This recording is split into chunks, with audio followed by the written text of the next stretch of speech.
Bueno, este 22 de noviembre se cumplieron 70 años. Qué casualidad, 70 años, ¿no? Porque hace muchos años, 4 años, 3, 4 años que se viene hablando mucho de los 70 años, de los últimos 70 años. Sí. Bueno, una buena los 70 años, porque se cumple 70 años de la gratuidad de la universidad en la Argentina. Y bueno, un hecho que fue histórico y que evidentemente trajo sus consecuencias muy positivas para igualar, ¿no? Y solidarizar todo el sistema y democratizar la educación, ¿no? Bueno, entonces habíamos dicho ya cuando empezamos que están con nosotros, bueno, ahora se van a presentar Grisel, Martina y Mariano, todos estudiantes de distintas universidades. Se presentan ustedes y largamos, dale. Bueno, ¿qué tal? Buenas noches. Yo soy Mariano, estudiante de la Universidad Nacional de San Martín. Yo soy Grisel, estudio Derecho en la Universidad de Buenos Aires. Y yo soy Martina, soy trabajadora social y me recibí en la Universidad Nacional de La Matanza. Chiques, ustedes, perdón, Carlos, no me metí. Bien, no. ¿Ustedes son pobres que llegaron a la universidad o son ricos que cayeron en la universidad porque no los echaron de otros lados? Cuéntenos un poquitito de ese tema. No, nosotros somos todos pobres, humildes, trabajadores, aunque a la gobernadora le cueste creerlo. Y todos nosotros, tanto Martina, Grisel como yo, como muchos otros jóvenes en toda la Argentina, hoy pueden acceder a la educación superior gratuita porque un martes 22 de noviembre de 1949 a un loco que se llamaba Juan Domingo Perón se le ocurrió firmar el decreto 29.337 que le quitaba los aranceles a las universidades nacionales. Esto permite, entre otras cosas, que en 6 años se triplique la cantidad de matrícula que tenían la educación superior, pasando de 38.000 estudiantes a 140.000 en solo 6 años. Una gran conquista que muy bien lo explica el general Perón, diciendo que la conquista más grande no es desarancelar la universidad, sino que la universidad se llenó de hijos de obreros, que es lo que somos todos nosotros acá. Y nos parece que es un tema que va muy a tono con todo lo que mencionaba Ezequiel en el editorial respecto al odio. Digamos, la oligarquía ya venía dolida de la reforma del 18 de Irigoyen, que le da coparticipación, injerencia a los estudiantes en las discusiones de las universidades, quitándole hegemonía a la docencia, habilitando a la extensión universitaria. De esa manera la educación superior empieza a tocar el territorio. Muchas otras cosas más que engloba la reforma del 18.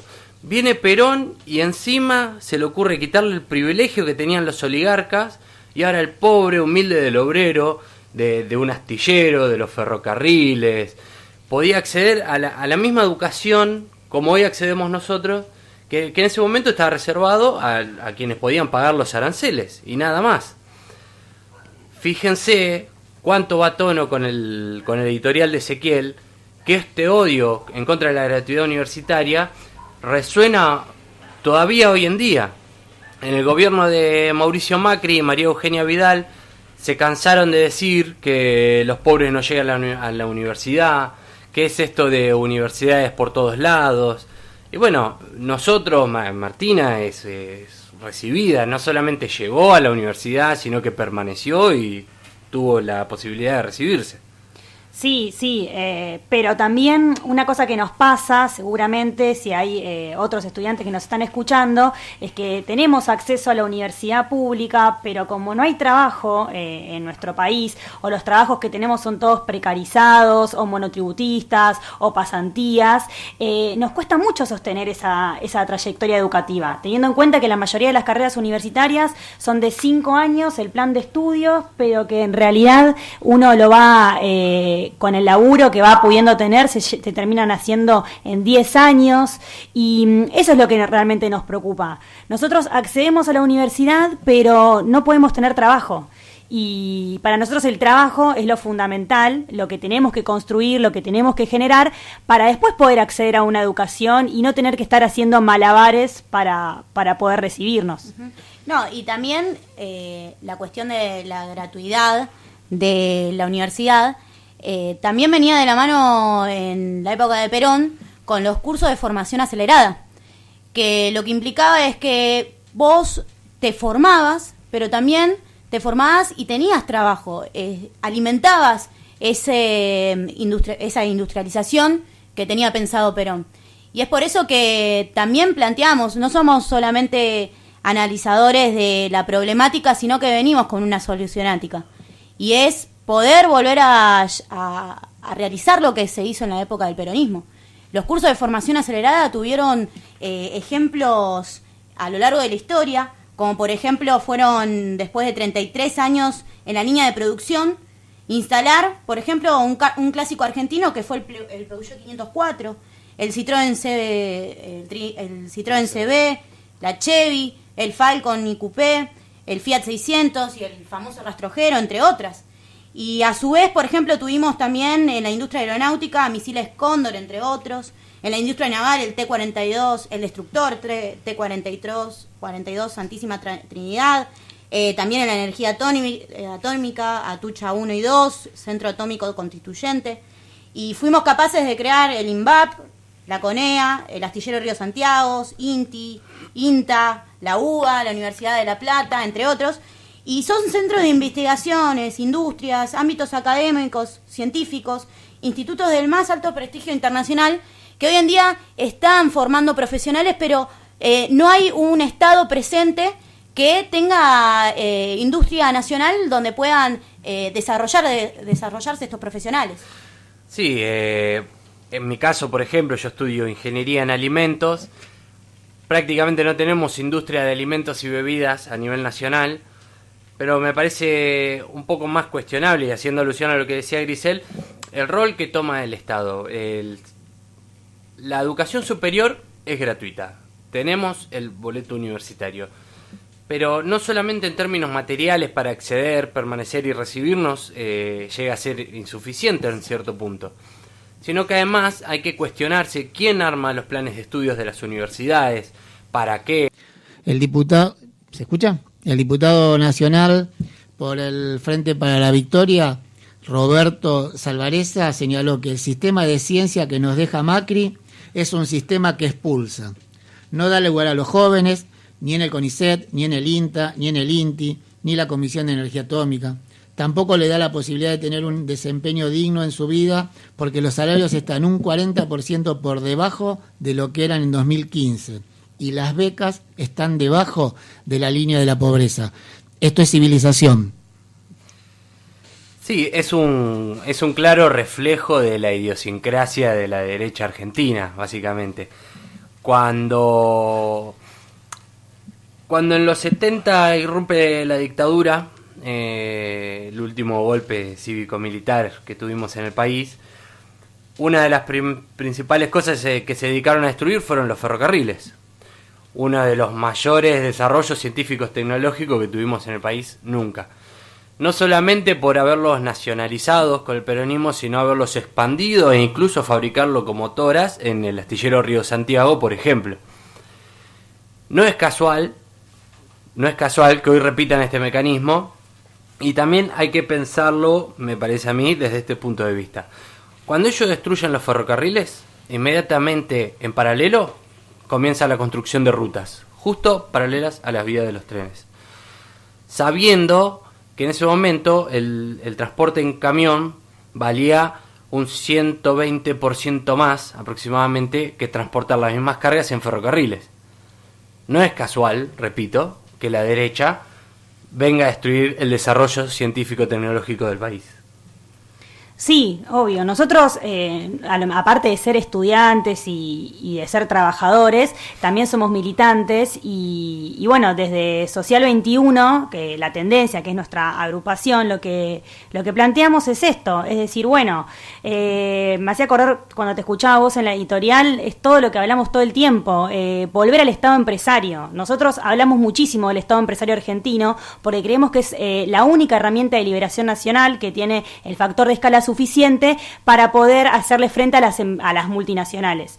Y en este sentido lo pensamos así esto, como si fuera una computadora. El hardware, que son los componentes que arman la computadora, para nosotros es el Estado empresario, las empresas del Estado, YPF, Somisa, Entel, recuperar todo lo que perdimos. Y el software, que son los programas que hacen andar a la computadora, serían estos cursos de formación acelerada. Que lo que planteamos es que en 3 meses y medio, en un curso de 100 días, la gente que está desesperada porque está esperando, aparte de educación, trabajo, pueda acceder a esos trabajos.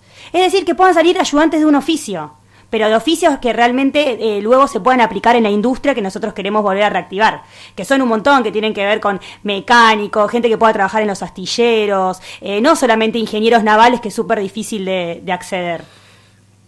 No, también la posibilidad de que estos cursos acelerados hagan hincapié en la posibilidad de ingresar al mercado laboral y que, como fue en la época de Perón, poder ingresar a la fábrica y luego de haber hecho ese curso de formación acelerada, poder ingresar a la Universidad Obrera, que le daba la posibilidad no solo de trabajar y poder tener el viático, que hoy, por ejemplo, para nosotros es totalmente difícil poder acceder también a la universidad pública, porque también implica toda una cadena de valor de gastos que nos imposibilita ingresar, y por otro lado, poder estudiar y no solo quedarte en un oficio, sino tal vez proyectar a especializarte en algo más.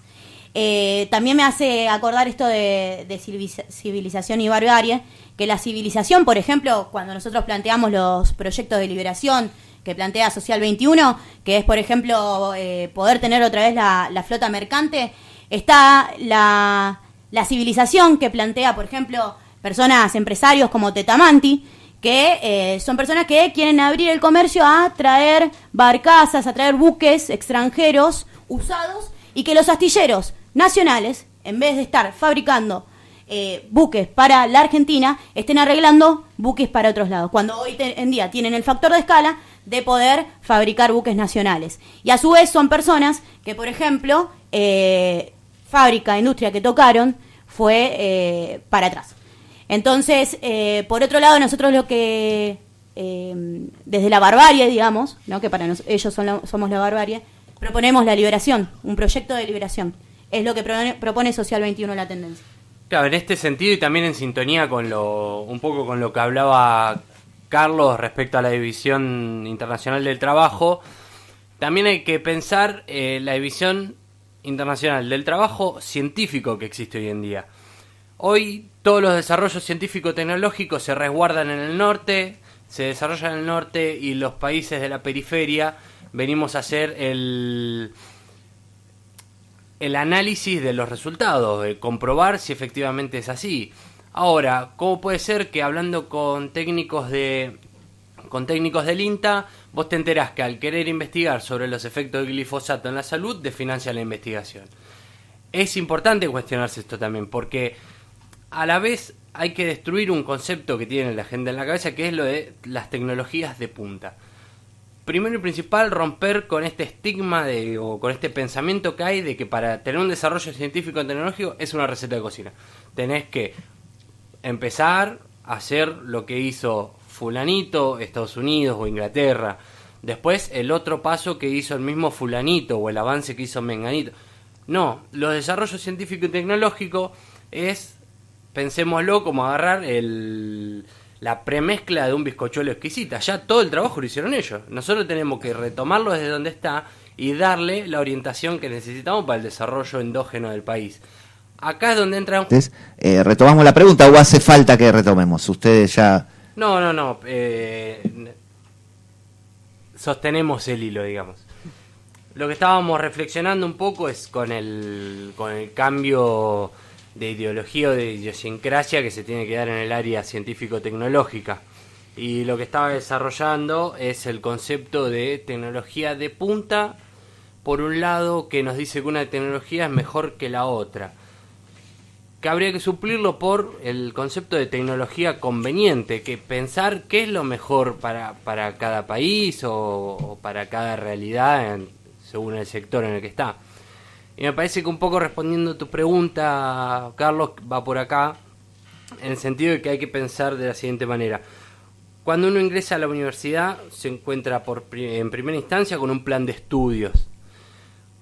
Hay que reflexionar y pensar y repensar quién es el que diseña ese plan de estudio.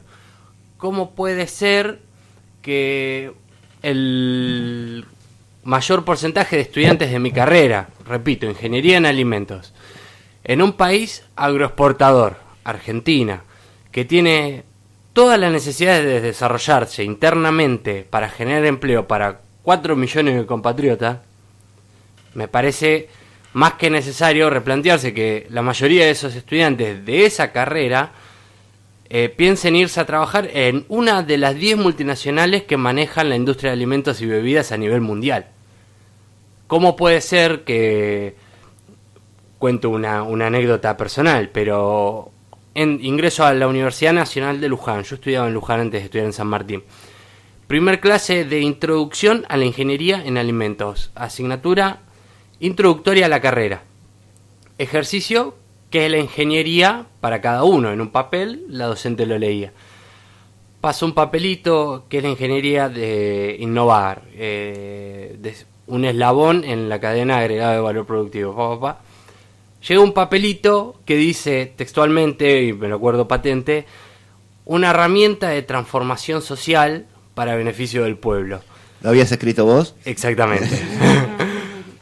Y ante esto, la docente de titular, jefa de cátedra de la materia introductoria, lejos de felicitar o de decir, aunque sea, ¡ay, qué lindo dejar correr la bola! ¡Qué romántico lo suyo! Claro, un idealista totalmente. Pregunta, ¿quién escribió esto y por qué piensa esto? Y se arma un debate, un despiole, que, imagínate una cursada de 80 personas, éramos 3 contra 77 más los docentes. Entonces hay que cuestionarse en este sentido, cuando vos preguntás, ¿el estudiante universitario está del lado de la dependencia o del lado de la liberación? Y yo iría un poco más allá, porque en cierto punto vos tenés que analizar qué es lo que se está estudiando, para qué y por qué. Porque cuando vos tenés dentro de la educación superior una carrera, no porque la estudie yo, pero clave si vos querés desarrollar el país, como son todas las ingenierías, y no te cuestionás qué es lo que pasa con el glifosato, por ejemplo, si lo queremos ver desde ese punto de vista. El glifosato es termorresistente, entonces en un producto como las salchichas, que se hierve hasta 5 veces para su producción, cuando uno se la está dando de comer a sus hijos en su casa o la está comiendo uno mismo, ya sea en el kiosco del tren o donde sea, vos estás consumiendo directamente glifosato, entre otras cosas. Entonces, ¿a dónde apunto? Hay que cuestionar y hay que replantearse y repreguntarse quién arma los planes de estudio, para qué y por qué. No puede ser que no haya en todas las universidades o en todas las facultades donde se dicta la ingeniería en general, sin hacer hincapié en ninguna en particular, y no se desarrolle el sentido social de la ingeniería. No somos, como muchos creen, e incluso compañeros míos cursados lo defienden, un eslabón más en la cadena de agregado de valor productivo para el beneficio de las multinacionales. Somos mucho más que eso. Grisel, ¿y cuál es el enfoque? Vos estudias Derecho, ¿no es cierto? Sí. ¿Cuál es el enfoque que se le da al Derecho en la Universidad Argentina, la UBA? Y es una universidad bastante liberal, convengamos, ¿no? Cuando uno ingresa a la universidad de Derecho particularmente, ve un estrato social bastante alto. Porque, como dice Mariano, hay diferentes carreras que están apuntadas a ganar guita. Es eso, hay muchos chicos que van y es para ganar plata. Pero porque también está formada así la academia. Hay todo un armado para que los pibes se nutran de eso, que sea eso, que no esté en función a lo que es el país. Entonces, por ejemplo, yo y otros compañeros estamos estudiando Derecho y lo apuntamos desde, por ejemplo, poder salir de esta situación de dependencia, como por ejemplo lo son las zonas francas, como lo son, por ejemplo, el decreto 1772. Soy yo, me parece, la que hago el ruido con la voz. ¿Viste? Sí. Perdón, estoy soplando mucho. Como por ejemplo lo que es el decreto 1772, que implica el cese de bandera, que quiere decir que en su momento, por ejemplo, los buques nacionales pasaban a tener bandera extranjera con leyes extranjeras y anda a cantarle Gardel si tenés un problema.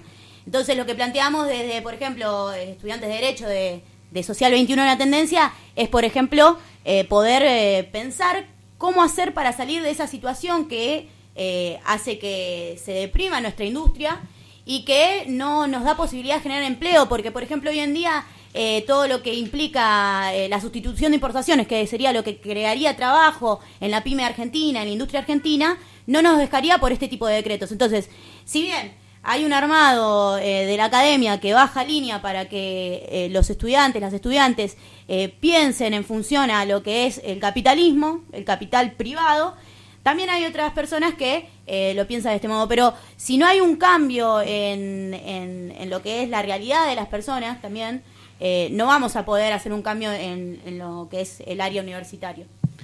Raquel nos manda un mensaje.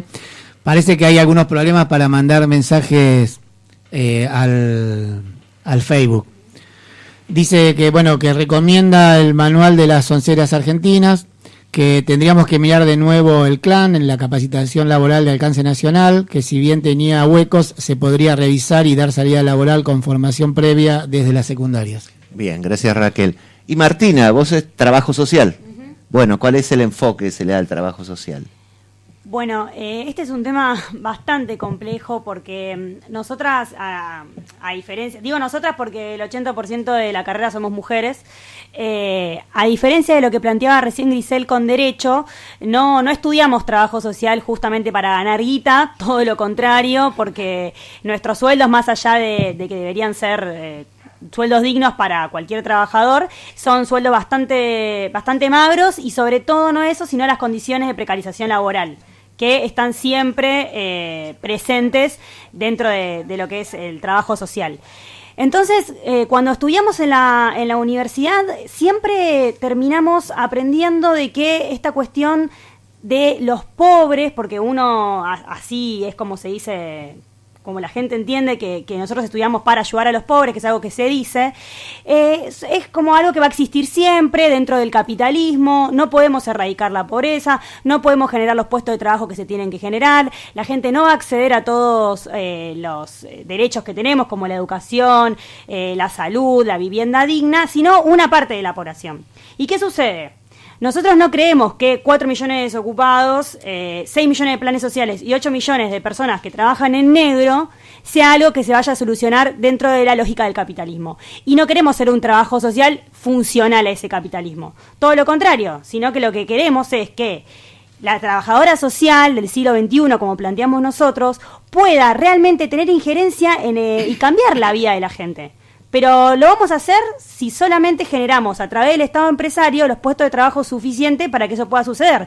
Si vos sos trabajadora social y vas y te encontrás un Estado totalmente desregulado, desmantelado, sin recursos, sin la capacidad, con una industria totalmente destruida, no hay nada que puedas hacer. Y es totalmente, primero, muy triste porque la gente sigue en una situación de vulnerabilidad, de pobreza, y segundo, que no puedes terminar haciendo nada, solamente intentás desde la profesión ser lo suficientemente creativa para tratar de ayudar con lo que hay, y no es el objetivo ese.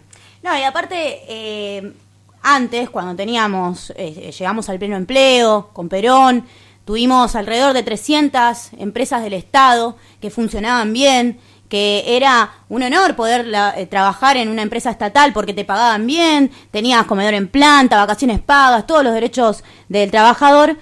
Eso a partir de los años, cuando cuando derrocan a Perón, cuando empiezan los gobiernos neoliberales, entre otros, se empieza a privatizar toda esa área Y ya no es un honor laburar en una empresa del Estado, porque lo que hizo, por ejemplo, Menem fue que empiecen a andar mal. Entonces vos decías, bueno, contrato una empresa del Estado o uno privado. Y la del Estado anda mal, vamos al privado. Y así empezó. Entonces, hay que pensar una nueva lógica, como decía acá Mariano, de poder restablecer las industrias del Estado, las fábricas del Estado, y que podamos tener el horizonte a trabajar en el país y no irte. De trabajar en el país, de poder hacer algo que ayude a nuestra patria, ayude a nuestros compatriotas, y que de hecho, hablando sobre la gratuidad de la universidad, anteriormente cuando hace la reforma de Irigoyen, luego de que Argentina hace la reforma, se ve reflejado en toda Latinoamérica. Entonces, cuando Argentina se levanta Latinoamérica. Y lo vemos históricamente, pasó con Mosconi Sabio, con YPF, que a partir de YPF va a lo que es Brasil, le dice, che, tenés un yacimiento petrolífico, listo, Petrobras. Va a Uruguay lo mismo, va a México lo mismo, va a Bolivia también. Entonces, somos un ejemplo en cuestión de poder levantarnos y que toda Latinoamérica venga con nosotros. Entonces, si nosotros lo hacemos, hay que empezar a hacerlo, es decisión política. Bueno, una de las cosas que me quedó pensando es cuando hablabas de la Facultad de Derecho, ¿no? Que precisamente como son carreras liberales, individualistas, también plantea de alguna manera el sostén del sistema, digamos, ¿no? Cómo de alguna manera nos surgen estudiantes críticos, que son muy poquitos, pero que ese diseño armado de programas no permiten, digamos, no tienen el avance de poder construir un estudiante crítico en relación, sino que las leyes están vinculadas, digamos, a una clase dominante, en la defensa del propio sistema, y cuál difícil se nos hace a nosotros, los que somos críticos en relación a esa forma y a esa ideología. Por eso no solamente digo en todos, digamos, en la universidad, si nos apuntamos también a las fuerzas represivas, también el ejército, la policía, los gendarmes, tiene una ideología de esa manera que nos va a resultar difícil que estén al lado del campo popular. Mi pregunta es, si a ustedes les resulta difícil, ¿cómo ven los estudiantes con este análisis crítico que ustedes tienen y que de alguna manera tiene una mirada distinta? Si es difícil construir una alternativa distinta a lo que se plantea, digamos, en las universidades. Difícil no. Tengamos en cuenta que primero que nada, hay algo que somos todos, por lo menos los que estamos acá y muchos otros 40 millones de habitantes del país, que somos argentinos. Y un argentino a lo largo de la historia quedó demostrada que si hay algo que tiene es coraje, y que cuando tiene voluntad de vencer, realmente lo hace. Y además que lo hace desde un sentir no egoísta, digamos, completamente solidario con el otro. Revisemos la historia un poquito para entender la idiosincrasia del argentino realmente. San Martín libera Argentina, Chile y Perú. No se queda con ninguno de los tres. Todo lo contrario. Son países libres, gobiernense.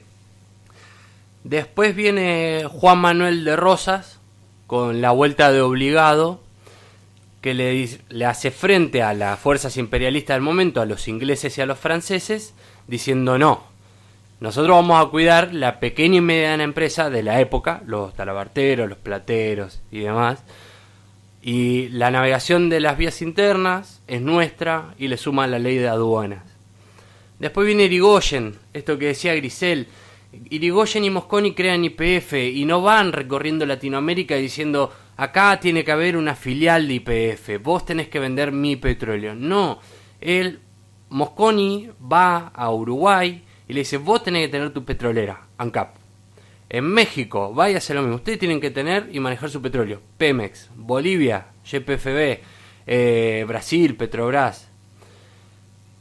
Pasa. Hoy, Mariano, fíjate que Petrobras y Pemex, dos de las empresas, Pemex, si no me equivoco, es la empresa más grande de Latinoamérica, y Petrobras debe ser la segunda o tercera. Y siguen siendo estatales. Y siguen siendo estatales. Y siguen siendo estatales. Sí, YPF fue la primera petrolera estatal del mundo.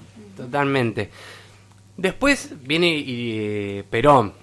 Viene Perón, que demuestra a lo máximo de la mano de Evita fehacientemente en el territorio lo que es la solidaridad para con el otro, inundando de derechos a la población argentina desde dos filosofías. Donde existe una necesidad, nace un derecho, Eva Perón, y desde cada quien debe producir por lo menos lo que consume, Juan Domingo Perón.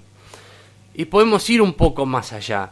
El cambio de paradigma o de pensamiento va de la mano también con lo que hizo el Che en Latinoamérica. El Che se va a Cuba y hace la revolución, después de ahí se va a Angola, después vuelve a Bolivia donde muere y nunca pidió nada.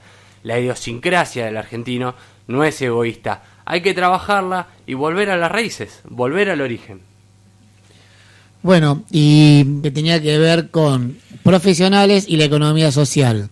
Pero vamos a hacer un juego, contestan las preguntas y aparte si a ustedes les parece que quieren decir algo más que nosotros les hayamos preguntado, lo dicen, ¿les parece? Sí, perfecto. Bueno, como futuro tecnólogo en alimentos no puedo hacer caso omiso a esa pregunta. La economía social y solidaria es una alternativa que surge generalmente en épocas de crisis, como bien lo dijiste vos, como respuesta al mercado capitalista tradicional.